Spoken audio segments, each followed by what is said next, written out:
साहेब आपलं रेल्वे खातं खूप तोट्यामध्ये चाललेलं आहे. काय सांगतोस? रेल्वे खातं तोट्यात चाललंय?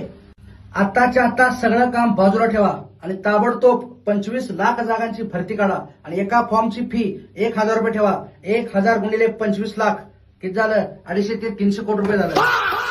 तामिळनाडू पोरांची परीक्षा ही काश्मीरच्या केंद्रावर टाका. काश्मीरच्या पोरांची परीक्षा ही तामिळनाडूवाल्यांच्या केंद्रावर टाका. गुजरातची पोरांची परीक्षा आसामला टाका. आसामची पोरांची परीक्षा ही गुजरातला टाका.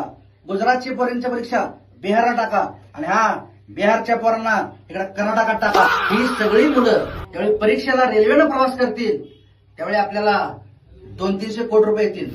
पण साहेब एवढी मोठी भरती प्रक्रिया आपण या मुलांना पगार कसा द्यायचा? अहो, पगार द्यायचा विषय येतोच कुठे? म्हणजे काय?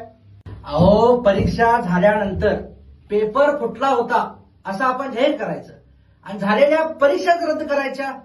झालीच बघा 500-600 कोटी रुपये गोळा.